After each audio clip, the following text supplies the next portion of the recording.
एगो होता पिछावा से चूक राजा जी, एगो होता पिछावा से चूक राजा जी।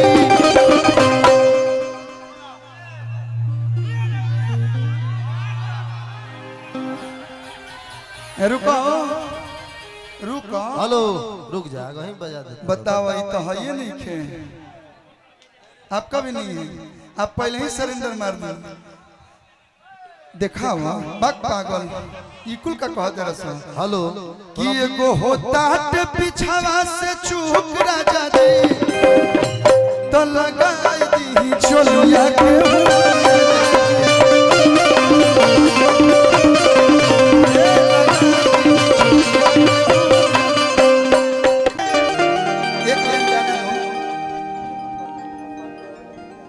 मलकिनिया हमारे सार के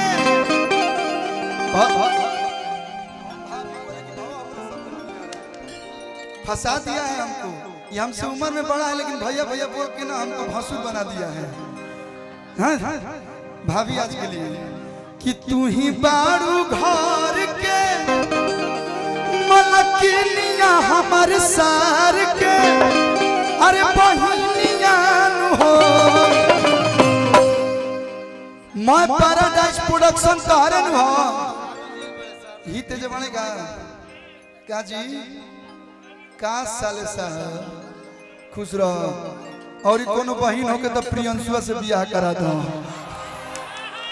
ढेर कुमार जो जीजा आई बड़े सो, ज्यादा बहन बड़ी सो तो हमने बियाह तो जीजा चली है, लेकिन कृपा करो तनी दे दो सरौ सहारा करो तनी दे दो।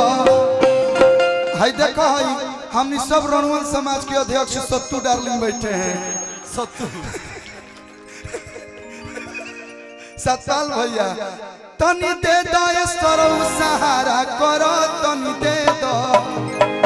कि जाड़ा में चॉकलेट लगली चॉकलेट लगली बड़ा मीठ लगली तनी निक लगली तनी दे दो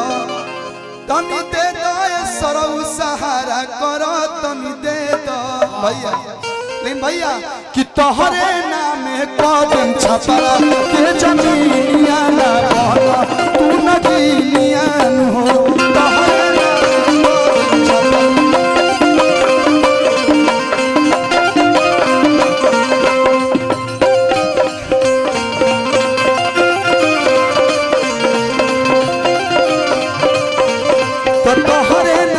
भैया। देखिए एजा केहू प्रोग्राम करे नहीं खेल, सब लोग अपना माहौल में आए मस्ती मजाक करे होता है।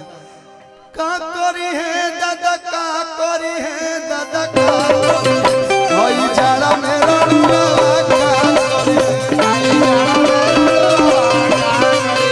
अरे का करी है दादा का करी है दादा का भाई जाड़ा में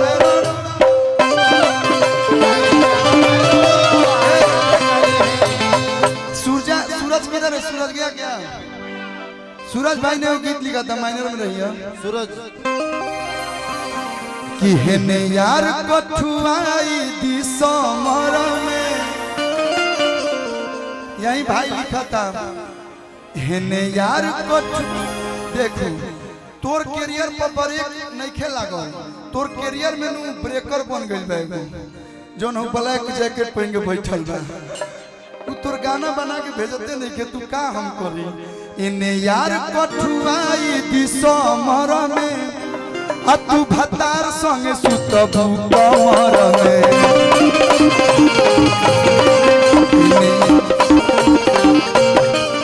इने यार कठुआई दी समर में, इने यार कठुआई दी समर में तू भतार संगे सुतबू कमर में।